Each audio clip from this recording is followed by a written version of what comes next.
Hello, fam. Hello, family. Hoping that you are very well, very well, very well. We are also doing well here in Africa. We are enjoying life as it is, and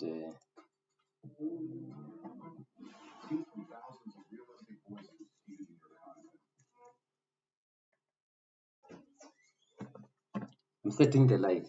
So bear with me.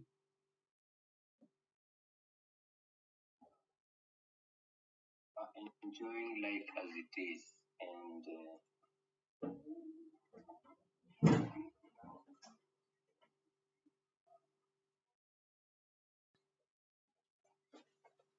good. I think it's good. It's good now. It's good.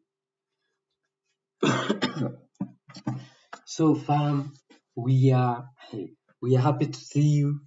I'm so excited. It's been a while. And you know what? Things are happening across the world. Seriously, Epstein files, which are touching even the African countries. It's crazy. It's crazy, crazy, crazy. Are we live? Yes, we're live. Iran. We have seen a lot of things. Right now, we can talk about the African Union meeting that just concluded. Let us move, please.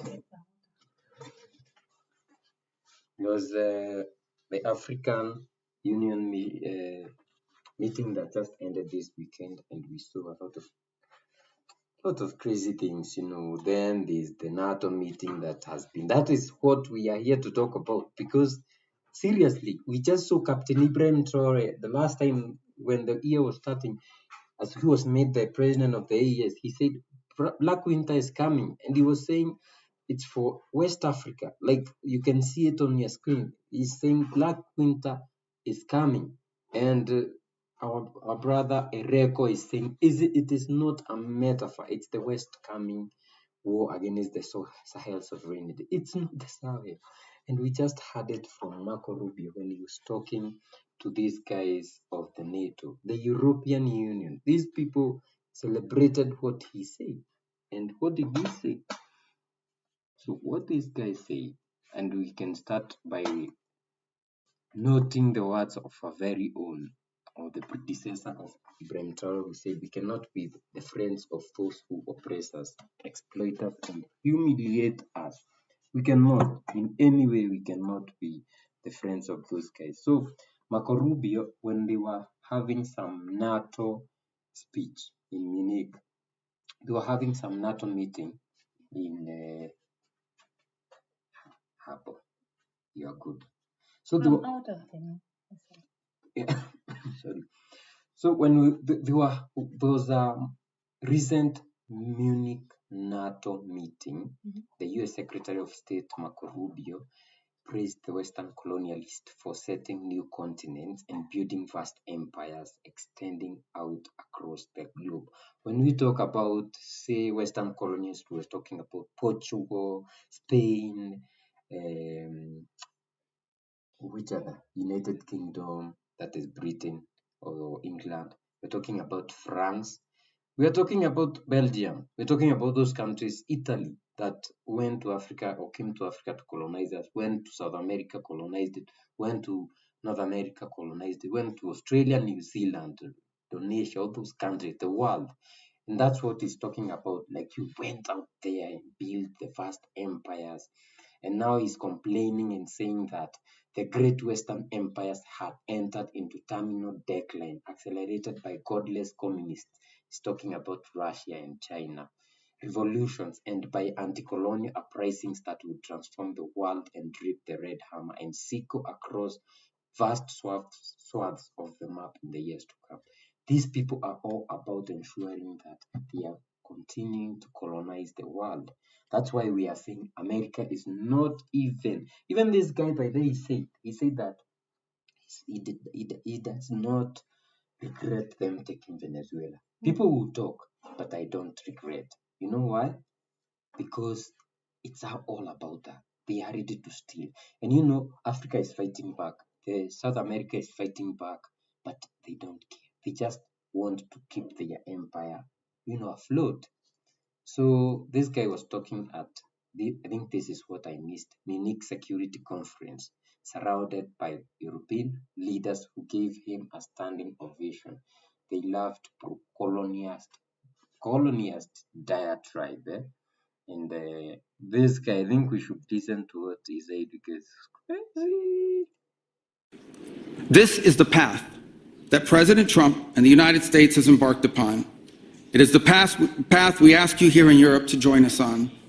It is a path we have walked together before and hope to walk together again. For 5 centuries, before the end of the Second World War, the West had been expanding. Its missionaries, its pilgrims, its soldiers, its explorers pouring out from its shores to cross oceans, settle new continents, build vast empires extending out across the globe. But in 1945, for the first time since the age of Columbus, it was contracting. Europe was in ruins. Half of it lived behind an iron curtain, and the rest looked like it would soon follow.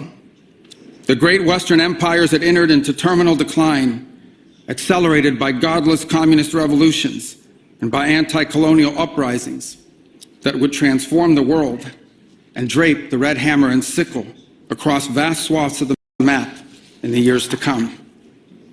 Against that backdrop, then, as now, many came to believe that the West's age of dominance had come to an end, and that our future was destined to be a faint and feeble echo of our past.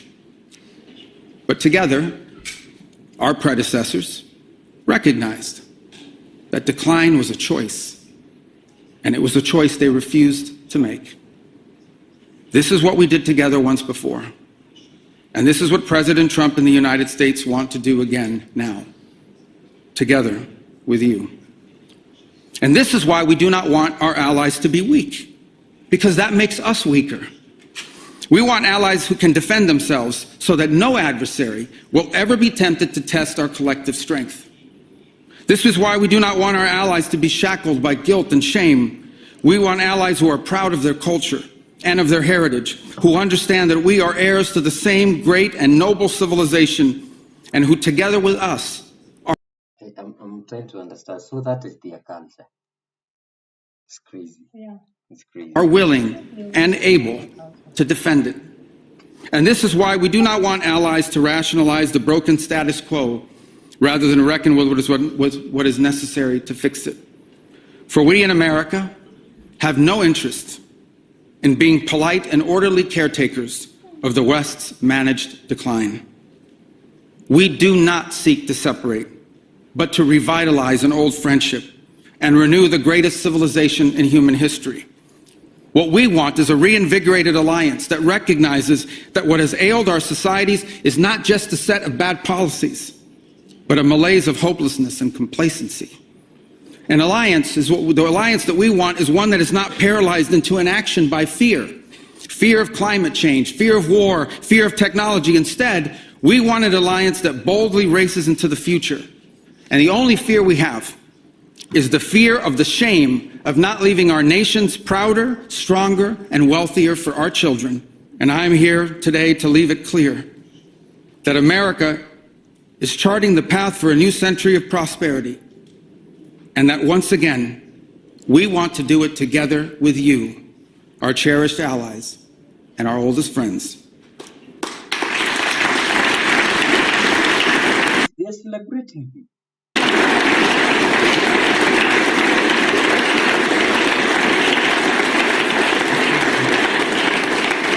We want to do it together with you, with a Europe that is proud of its heritage and of its history, with a Europe that has the spirit of creation and liberty that sent ships out into uncharted seas and birthed our civilization, with a Europe that has the means to defend itself and the will to survive.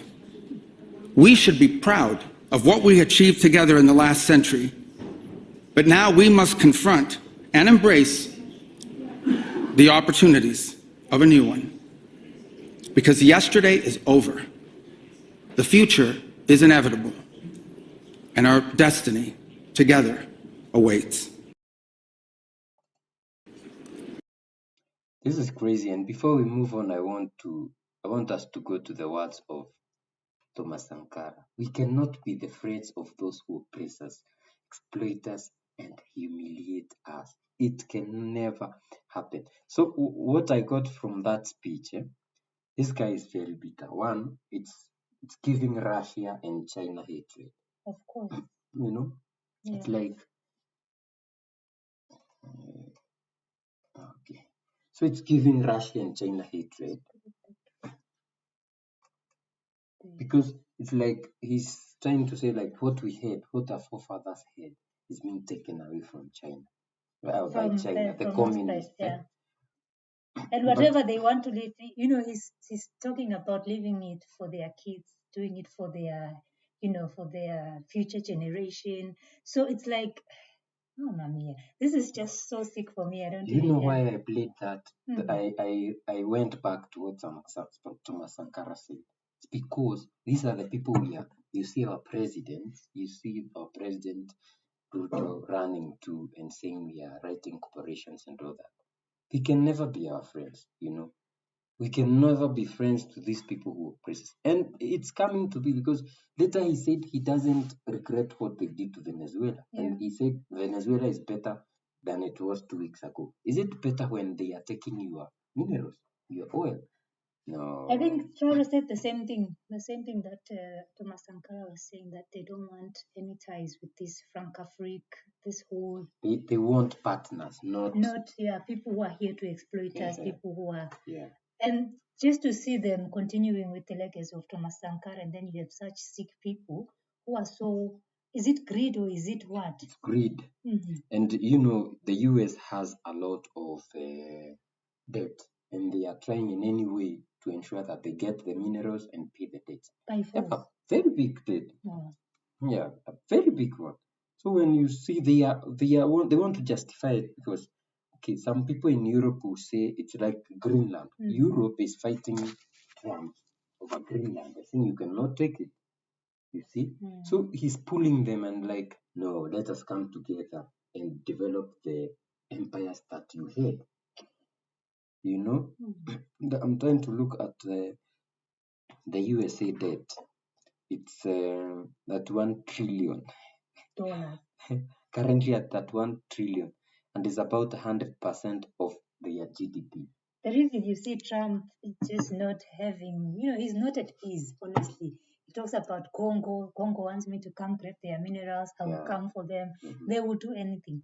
So it's up to our leaders to say no. If they cannot say no, those then can't. It's the end of it. Mm. Then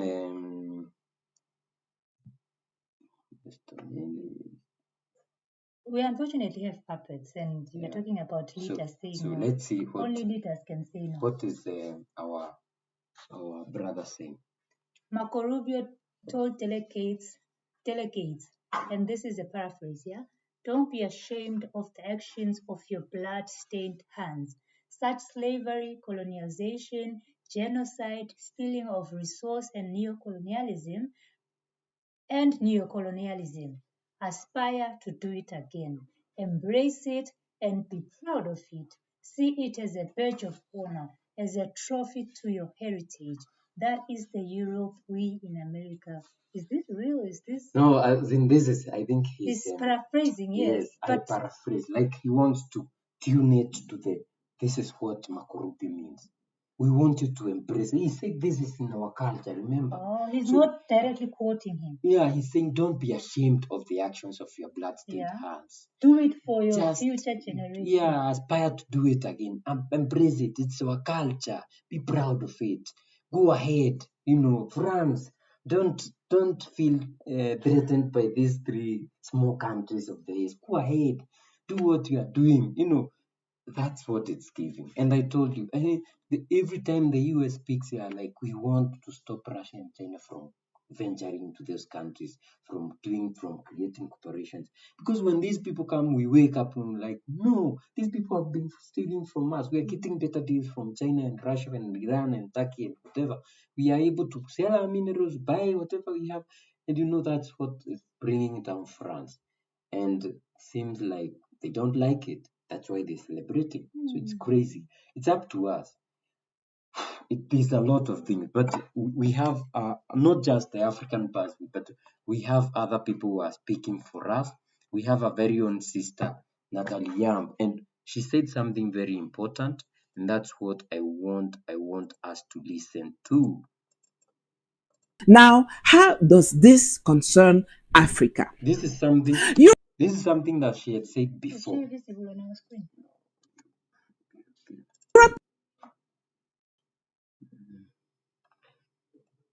This is something she had said before this happened.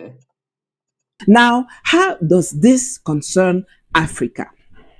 Europe may use Trump's logic to reclaim control over Africa, arguing first that Africa was shaped by European colonization. I mean, most of the names of our countries, capital cities, streets, mountains, forests, are the creation of the colonizers, just like the roads, the bridges, the railways, the infrastructure built under colonial rule. Second, that other powers like China, Russia, Iran, Turkey are unfairly benefiting from Europe's past investments. And last but not least, that African independence was a mistake, just like Carter's decision to return the Panama Canal, according to Trump. And make no mistake, Trump won't oppose this. He is already weakening Europe's economy, forcing them to find new resources to pay the US. And that means Africa. When Trump wanted to take Greenland, Europe united against him. But when he targets Africa, not a single African country or African institution speaks up. Europe is sinking economically and has two choices: face Trump's wrath and suffer further collapse, or turn back to Africa, exploiting its resources with Trump's blessing. And what is Africa doing in the meantime? Dancing, drinking, sleeping, singing, praying, or preparing a welcoming parade for our future colonizers, instead of arming ourselves, securing alliances, and strategizing the defense of our sovereignty. If we don't act, the next 4 years will mark Africa's violent and long-lasting recolonization. But it's very unfortunate because, looking at most Africans, well, it's the era of awakening. We see a lot of our brothers and sisters waking up and realizing that, hey, we've been played for all this time. It's time for us to wake up and, re-strategize and, a way forward. And then within us who are waking up, there's a whole lot of other Africans who are pulling us down. So as much as they're waking up like 30%. Then we have the whole 70% of sleeping. And the problem is the 70% includes like 90% of our leaders. That's the problem. So they only drink, marry, invest in other countries the money that they have stolen here, and continue with the suffering. They don't care. Like there will be another world when this is happening. When Traore was talking about Black Winter is coming, I bet people like Tinubu and the rest of them, they were just looking at him and asking questions like, what does this guy even mean? Because they are so asleep, they don't realize. Over 90 years. He lied that he's 71, but he's over 90 years. Wow. He was 60 years in 1982. That means he's over 90 years now. He's very old, even for you can see. There are people like Alassane Ouattara who are puppets to France or Benin. What is Talon? Patrice Talon. They are 100% puppet. They don't care. They don't know. But it all boils down to democracy. The democracy that we have, there's no way that this democracy will lead us to having anything else, because they fund their campaigns and they control the public. Yeah, the leaders lie to the people, and we have the 70% we are talking about who will be lied to, and they will vote them out. No matter how much the 30% try, it can only be better if it goes the Burkina Faso, Mali, and Niger way. Anyway, we go forward. Then our brother continues and say, when Captain Traore was called on Africans to prepare for the impending Black Winter in the war of high intensity, many Africans thought it was a joke. Then we saw the imperialists started bombing attacking Nigeria, sending American troops. They are eventually here to Nigerian border in north of Nigeria, close to in the border of Niger. Then they talk of a drone based. Now they are talking about this ungodly communist takeover, that is Russia and China. For those Africans who can't see, pray for the ancestors to give you back your sight. The imperialists are fighting back. They want to take back Africa, and it's upon us to stop them. Are we prepared to pay the ultimate price for Africa? Okay, these guys talk about the global south, but others are better than us. So it's all about Africa. It's crazy. It's crazy that Tinubu would allow this, and many others are making deals with these people who are not their friends. But I feel like our brothers and sisters, like this guy saying, they need to pray for their side, for those who are still asleep. People are waiting for an era where, like whatever ancestors experienced, you being chained and being forced to go to Europe. There is so many ways they are colonizing us already. Our food, the medicine that we take, our lifestyle is just a whole lot of recolonization that some people will feel like, it's the times that we live in. No, it's not. We are just being recolonized and we're not realizing it because it's been normalized in such a way that we feel like, but this is how we've been living for the past 50, I don't know how many. Especially through our education system. Exactly. And religion. Hey, religion is the worst. Education system comes with a religion, because is it not mandatory in Kenya for a child to study religion? In Kenya only, or the rest of Africa? No, in Kenya. In Senegal, it is not. Well, most African countries. Yeah, maybe most, but in Kenya it was introduced by the second president because he wanted people to be docile. But what is it kids doing in to the China people? are learning very useful skills. Yeah, because Some it's of us China. are They being have told, decolonized their minds. So no. brothers and sisters, wherever you are, aim to decolonize your mind and the mental, fortification And stop of waiting. our brothers and sisters. Yeah, stop waiting for the chains and the, what do you call, these shackles that they used to chain our forefathers with. It is not that. We are now with the information. Right now we are in the social media era. They are using information to recolonize us. Traore, we saw him fighting day and night to make sure that he fights against misinformation, especially for his people. The rest of us can be misinformed, but for the Burkinabes, he made sure that you don't get wrong information from these guys. And I can thank someone like Asho Speed for coming to showcase Africa. Yeah. A lot of people have woken up from that. I can also, there's a lot of our brothers and sisters who are doing beautiful things to help showcase the continent, what the master started it, and it's going very well. And we are seeing like a songbird to ensure that our brothers and sisters wake up and celebrate what we have and stop moving out and going to help others. The problem we have is our leaders, and with the waking up of our brothers and sisters, we eventually see our leaders changing to someone like Mahama. Meanwhile, there was this weekend we saw the toothless bulldog, like PLO Lumumba calls them, meeting in Ethiopia, Addis Ababa, this weekend. And the summit has ended this weekend in Addis, where they discussed what you are seeing on your screen. Africa must use one currency. Ooh, they have talked about this. This is something that and led to the death of Gaddafi. And by the way, it's crazy and so sad that in the last 2 weeks they managed to assassinate the last living son of Gaddafi, Salim. I'm forgetting the name. This guy was very eloquent, and he has always been wanting to become the president of Libya to save it. So may he rest well with his ancestors and his father and brothers. So they have completely eliminated that. They can kill the person, but they'll never kill. No, the idea goes into the toothless bulldog, where they talked about Africa must use one currency. Africa must trade with each other. Good for them. The African AFC free trade, that thing, AFCFTA. Africa free trade, whatever. Yeah, that one. Yeah. They have the office in Ghana. We've seen Mahama trying to convince people to start using it. He went to Zambia. The Zambians laughed at him, saying that he's wearing a blouse or whatever, which was crazy and stupid. Very stupid of Zambians to do this. Yeah.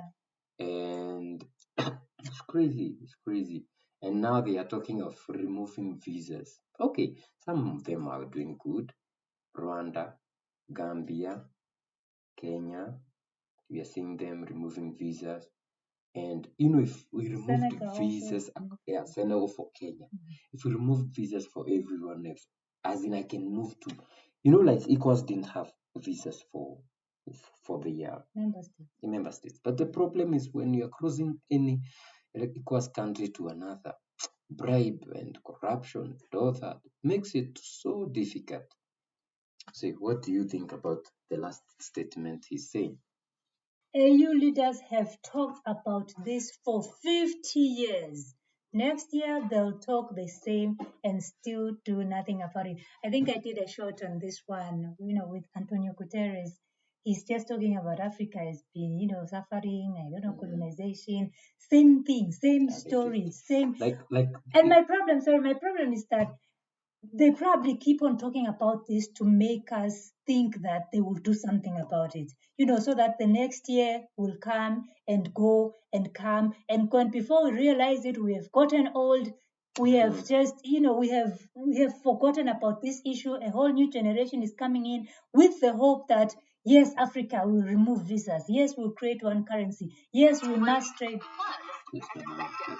Yes, we must trade amongst ourselves. So they will keep talking about it just to keep our attention focused on the fact that at least the AU is talking about these issues. Something is going to be done. I mean, it's been spoken about for the last 50 or plus or 100 years. Yeah. Just like this guy saying. We saw Guterres talking about. What? He was talking about the colonization, right? Then he was also talking about the UN Security Council, which Trump said it was useless. So why should we join a useless thing? Why don't we build our own thing? But if we cannot fund AU, what are we doing? I mean, this thing, the AU, is being funded by European Union. And that's why it was crazy to see that they actually invited